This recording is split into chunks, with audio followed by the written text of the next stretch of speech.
Hydropower can only be generated until February under the present arid weather. Public Utilities Commission cautions the public. President instructs to seek the assistance of the three armed forces to support drought-affected people.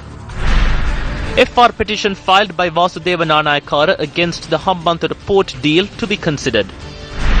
Australian Health Minister Susan Ley resigns over expenses scandal.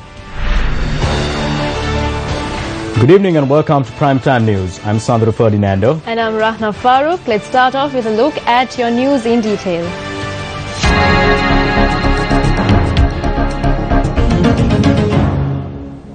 President Maithripala Sirisena has called for the deployment of members of the tribe forces to assist those victimized by the prevalent drought in the island. The president issued this instruction at an event held at the Sri Lanka Air Force Academy in China Bay, Trincomalee, this morning.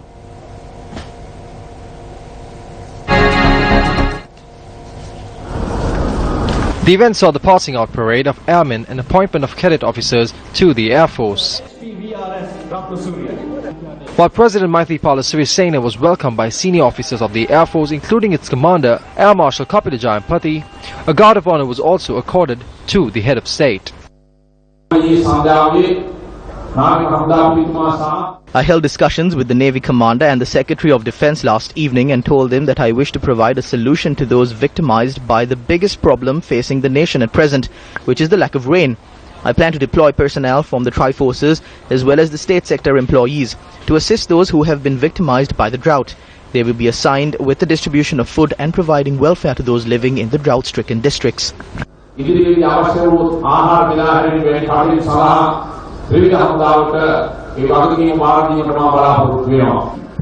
Special awards were also distributed by the President to high-performing cadet officers and trainee airmen. The event also featured an aircraft flyby and a number of colorful items, including a parachute display and a multicultural dance. Governor for the Eastern Province, Austin Fernando, as well as Secretary of Defense Karunasena Hettiarachchi also attended the event. You now see the formation breaking off and the aircraft towards the left. The Public Utilities Commission has warned that if sufficient rainfall is not received, hydropower can only be generated until the end of February. Dry spell being experienced in the country at present, 85% of the energy requirement is met through thermal power plants. As water levels in reservoirs have dropped to below 38%, hydropower generation has also dropped to 15%, which is significantly lower than the values recorded during the same period last year. In the face of this situation, the Public Utilities Commission has presented several recommendations to the Ceylon Electricity Board to maintain an uninterrupted power supply. Among them is the expeditious construction of the power plants proposed under the CEB's long-term power generation expansion plan. It has also recommended the CEB to enhance the supply of electricity generated by CEB and private power plants, as well as to obtain electricity from solar panels set in residences. The Public Utilities Commission also recommends that electricity be obtained from privately owned large power plants and calls on concessions to be provided to those power plants. It calls for the CEB to immediately restore the inoperational generator at the Norochole coal power plant and to add a new generation supply to the system. On the 10th of this month, Cabinet granted approval for 6-month extensions to expired agreements of furnace oil power plants. Cabinet also granted approval for the procurement of generators of about 60 megawatts of supplementary power for a 6-month period to ensure uninterrupted power supply. On the 28th of December, the CEB called for tenders for the generation and supply of electricity to the CEB on a short-term basis under a power purchase agreement to the aggregate capacity requirement of 60 megawatts. Interested parties must make their proposals prior to the 16th of January. The government has been presented with proposals to ensure an uninterrupted supply of electricity around the clock, despite the weather condition and also without adding another burden to the people. We have called for bids for the generation and supply of 60 megawatts of electricity in a transparent and competitive manner. We hope that under the competitive environment that we have created, we will be able to make the procurement at a much lesser rate. According to the Public Utilities Commission of Sri Lanka, 1,200 megawatts should be added to the national grid by 2020. Under this, it has been proposed to construct a 300 megawatt LNG plant, a 170 megawatt thermal power plant, a 100 megawatt wind power plant, and 3 hydropower plants in the areas of Broadlands, Moragolla and Uma-Oya. Since 1969, every 5 years they speak of a long-term generation expansion plan. They speak of this whenever there is a power crisis. However, those plans have never been enforced. There wouldn't have been an energy crisis in the recent past. This is not a sudden disaster. This country faces a massive drought once in every 5 years. We will have to face droughts that occur in between as well. The responsible authoritative figures want to keep the people in darkness and ensure that electricity is generated and supplied via the private sector. It is only then that their pockets get filled. If we are procuring electricity on the short term, we will have to purchase it for an excessive rate. The burden comes on to the consumers. The Ceylon Electricity Board has failed to be prepared to face the dry spell. The shortcomings of the long-term generation expansion plan and the failure to enforce it is in fact an issue. There is no plan to add larger power plants to the system by 2021 and 2022. The situation in the future will be worse than in 2017. This will continue. Therefore, we need to have a proper plan to face the situation. Minister for Disaster Management Anura Priyadarshana Yapa says that the prevailing dry weather conditions could affect the upcoming Yala season as well. The rain predicted to fall over Sri Lanka in the next 3 months is very low. Rains are expected again only at the end of March. The capacity of the major waterways has dropped to around 27%. The same is true for around 220 middle-scale reservoirs. If you take the agricultural industry during this year, in this season, only 1/3 of the farmlands were cultivated. If this condition continues during the upcoming Yala season, we believe that we will face a crisis. During this prevailing dry weather conditions, we make a major request, that is, to use water and electricity sparingly. ප්‍රධාන ඉල්ලීම් දෙකක් කරන්න බලාපොරොත්තු වෙනවා. පවතින ජලය අර පිරිමැස්මෙන් පාවිච්චි කරන්න. ඒ වගේම විදුලියත් අර පිරිමැස්මෙන් පාවිච්චි කරන්න. ඉදිරි කාලවල ඒ කියන්නේ 17 18 වගේ වෙනකොට සුළං We expect a change in the weather by the 17th or 18th.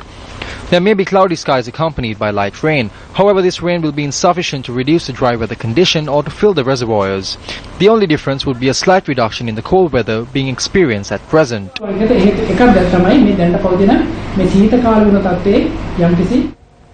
Representatives of political parties focused their attention on the topic of elections during a number of events.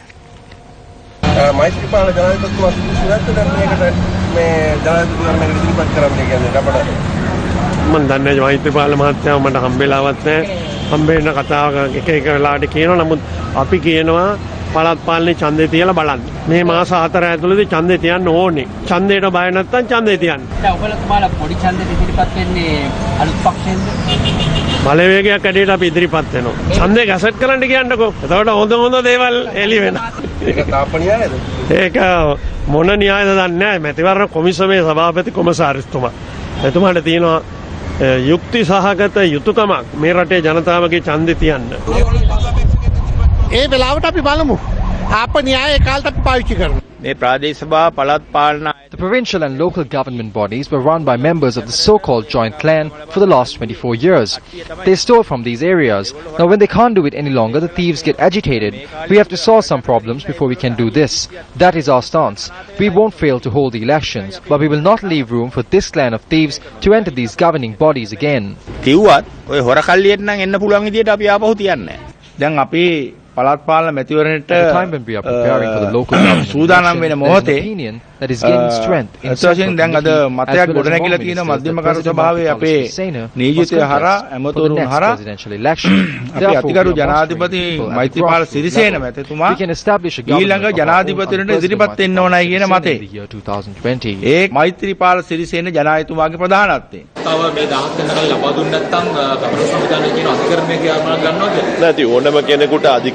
Anyone has the independence to go to court. Ashoka Peiris has promised to hand in the report endorsed by all members on the 17th of this month. Therefore, I believe that I will receive the report by the 17th. Once the report is received, the elections will be gazetted. Journalists quizzed Minister S.B. Disanayake today regarding a statement made by MP Keheliya Rambukwella that two main political parties are holding discussions in order to form a separate government. Challenges are being placed before us, the people and the nation. Therefore, it is only a dream if they think that the two parties can separate and form separate governments. There are rumours afoot that Mahinda Rajapaksa, our former leader and former party chairman, is planning on forming a government. Maybe it is the heat of those rumours that has caused Keheliya as well. Just because they think of certain matters does not mean that it will materialize.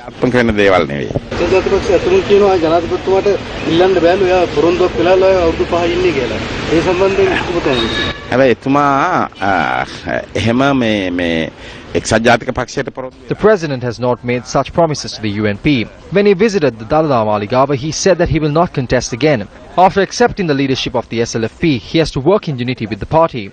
He took over the party with the promise that he will accept all these challenges. Therefore, he will have to contest at the next presidential election.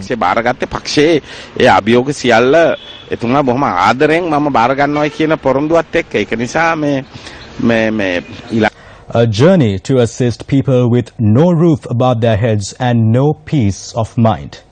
The people in Ilupale Kulama and Miyatra are compelled to drink muddy water to quench their thirst because clean drinking water has become a luxury for them. The Gammadda door-to-door campaign continued today as well across 3 districts in search of the voiceless.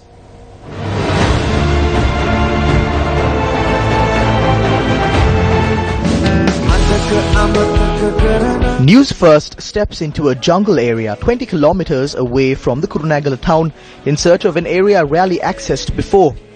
It was during this trek that we came across Chandralatha and her daughters, who tell us the tale of survival amid many hardships.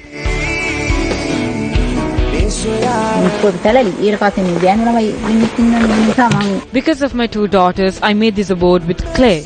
Only we are here at night. My husband is a nighttime labourer. I take my children wherever I go because I fear for their safety. We saw the Gammadda program on Sirsa TV, which builds houses for people with the help of others. At a time when people complain for what they don't have, Chandralatha makes the most of what she can. මේ ගැන බලන්නවත් පිටක් අපිට කිසි කෙනෙක් නැහැ. ආවේ නැහැ මෙතෙක් වෙනකන්. ඔබලා ආවේ මට ගොඩාක් සතුටුයි. දරක් පහදින් ලැබයක් තිබුණොත් අපිට හොඳට මැති. මිනිස්කමේ සුවතයි. ඒ සොයායන්නේ.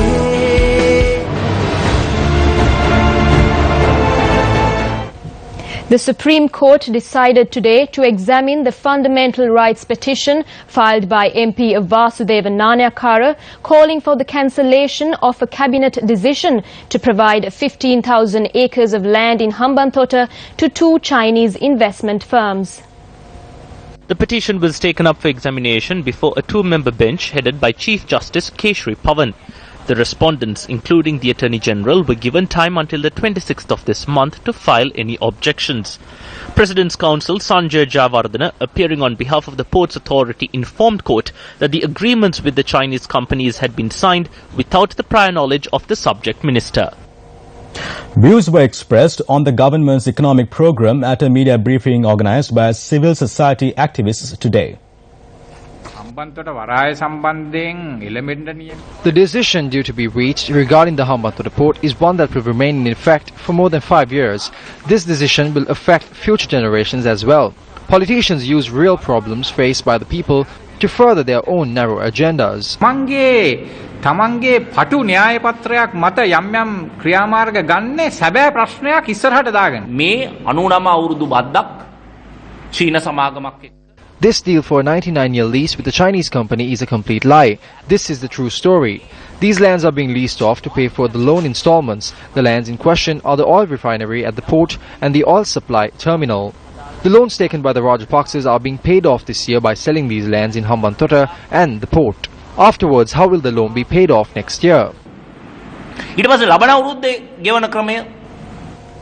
Prime Minister Ranil Wickremesinghe met with senior members of the police force at the temple trees today. A communique issued by the police headquarters stated that the Premier had informed the officials on how the police should be restructured in the future. Prime Minister Wickremesinghe had also pointed out the importance of having training programs in par with modern global police methodologies, as well as the need to create a people-friendly police service in Sri Lanka. The Pakistan Single Country Exhibition 2017 commenced at the BMSCH in Colombo today. The exhibition, which is being held under the theme Sharing the Legacy, saw the participation of many dignitaries, including the High Commissioner of Pakistan in Sri Lanka, retired Major General Said Shakil Hussain. The years of peace in Sri Lanka from 2009 onwards, and the political stability in Pakistan, which has been established after the last election, should be a foundation stone for strengthening the economic relationship. So I feel that Pakistan, being a nuclear power, one of the few nuclear powers in the world, is also an underestimated power. It has much to contribute towards the peoples of Asia. Also, I would like to mention, in the year 2000, this is just one example that I know of, when Jaffna was about to fall, it was on the verge of falling. It was Pakistan who helped Sri Lanka to salvage the situation. They are the ones who gave us the necessary equipment to fight the terrorists. Unconditionally, unwaveringly. I am sure as years pass, the economic relations between the countries would continue to grow. Taking opportunity of this occasion, I would also urge Sri Lankan government to explore Pakistan as a market for Sri Lankan goods and services. In 2016, Sri Lankan businessmen took part in Texpo Pakistan. Sri Lankan exports to Pakistan has shown upward trend in 2016 as compared to the last year. Pakistan provides a wonderful opportunity for Sri Lankan business to grow. I can assure you that Pakistan High Commission, Trade Development Authority of Pakistan, Government of Pakistan would all fully support all initiatives taken by Sri Lankan government in this regard. The event was jointly organized by the Trade Development Authority of Pakistan and the High Commission of Pakistan in Sri Lanka. The exhibition will remain open until the 15th of January 2017 for the general public. India and Sri Lanka today signed an MOU to construct a 3,000 rainwater harvesting systems at a cost of 300 million rupees in the Jaffna district. The MOU was signed by Acting High Commissioner of India Arindam Bakshi and the Secretary to the Ministry of National Integration and Reconciliation B. Sivayana Soti in the presence of State Minister of National Integration and Reconciliation A.H.M. Fauzi. The project envisages construction of 3,000 rainwater harvesting systems for 3,000 households in selected divisions in the Jaffna district.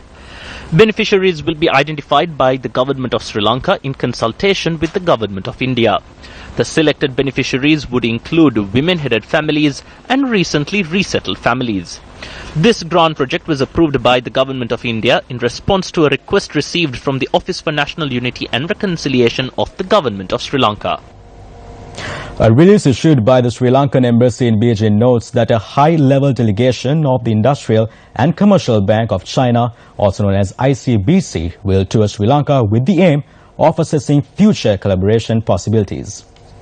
According to the media release, ICBC sees Sri Lanka as a country with high potential to do business.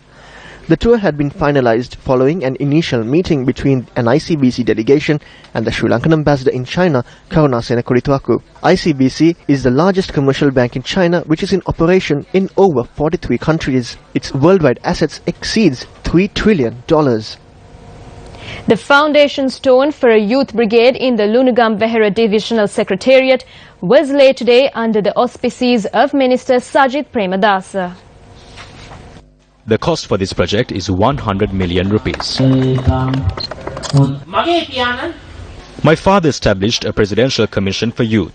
GL Peiris was appointed as a member of that commission. A recommendation made by this commission was that an evaluation process needs to be carried out when providing jobs. The right person needs to be given the right position. During my father's era, jobs were provided based on examinations and poverty levels. Now in the recent past, we saw propaganda being carried out saying that a future will be created for the youth. They called it Tarunya Rehetak. If they called it Tarunya Rehetak, why weren't training centers built in Lunugam Vehera for the youth? Tarunyata Hetak functioned in a manner not thinking about the future of this country, rather as a means of securing the future for politicians and their goons. The pilot project for the Cloud Smart Classroom and e-learning classroom program was initiated today.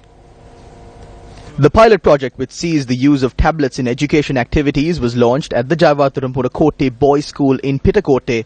The pilot project will feature 17 students of grade 7 at the school. Notably, only tablets will be used for education purposes and printed books will not be used at all. Then smart classroom. Last year, we made allocations to initiate 100 smart classrooms and we told our officers, let's begin. I asked about the status of the project from the secretary. Some places had already started it, but it was nowhere near where I wanted to be.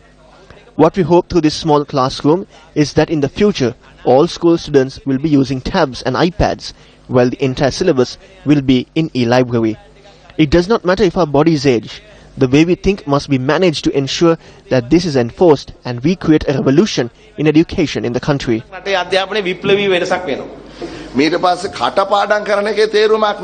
There is no need to memorize everything anymore. Information is available everywhere. What we need is to find a solution on time. We can expand this. Let's commence a new school culture. Let's get the children to think in a new way with smart classrooms. Let us teach them to solve problems. It is only then that we can develop the country even before our demise. Finance Minister Ravi Karunanayake visited the Apostolic Nunciature of the Holy See in Sri Lanka this morning. The Apostolic Nunciature of the Holy See to Sri Lanka blessed the Finance Minister for making provision through the budget for the construction of a hospital in Sri Lanka for children suffering from thalassemia. The minister also made a donation for the aid of children suffering from thalassemia. President Maithripala Sirisena and Prime Minister Ranil Wickremesinghe, as well as the government, are following a program of making provisions for such matters in order to completely eradicate them from the country. The Mahanayakas and the Pope made a request from us and we have allocated 500 million for it. The government is prepared to cover the other costs as well. If we create such a hospital, it will become the first of its kind in the world. The taxpayers' money is being used for such tasks. We are trying to stop waste and eradicate corruption. Minister of Health Dr. Rajendra Senaratne says that steps will be taken in the future to control the prices of optical lenses and expensive medicinal drugs. The Kalatha District Development Committee convened today under the auspices of Joint Chairpersons Minister Mahinda Samarasinghe and Parliamentarian Lakshman Vijayamana. Minister of Health Dr. Rajendra Senaratne also attended the meeting. Attention was focused on doctors who prescribe expensive brands of medicine instead of the medical drugs on which price controls were placed. The money obtained from the sale of these medicines are received by the specialist doctors who prescribe them. They receive commissions when they prescribe these medicines. Now people may expect the prices of other medicines, excluding those 48 drugs, to reduce as well. That will not happen. Today I'm holding discussions to reduce the prices of optical lenses. After that is done, I will issue a gazette notice next week outlining the price for optical lenses. After that we will launch a program to control the prices of these high-priced drugs, such as those used to cure cancer.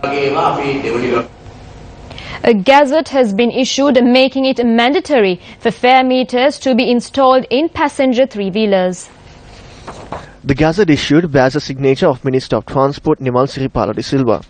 When inquired, Secretary to the Minister of Transport Nihal Somavira said that the gazette will see that measures are taken to enforce several other regulations to ensure the safety of passengers travelling in three-wheelers. The gazette also reads of regulations imposed on the use of sound equipment that inconvenience the passengers in three-wheelers as well as the sound that inconvenience those around the three-wheeler. The gazette makes it mandatory to display the registration number, name of the driver, driver's license number, a photograph of the driver, an emergency contact, and the local police station number at the back of the driver's seat. The gazette also includes regulations on driver discipline. It adds that a speedometer must be placed in the three-wheeler while the right side of the three-wheeler must be sealed, preventing passengers from entering or exiting. And with that, we wrap our primetime news for tonight. The sports news was brought to you by Sean Bendick, and I'm Sandra Ferdinando. And I'm Rahna Farooq. Thank you for watching. Have a pleasant night.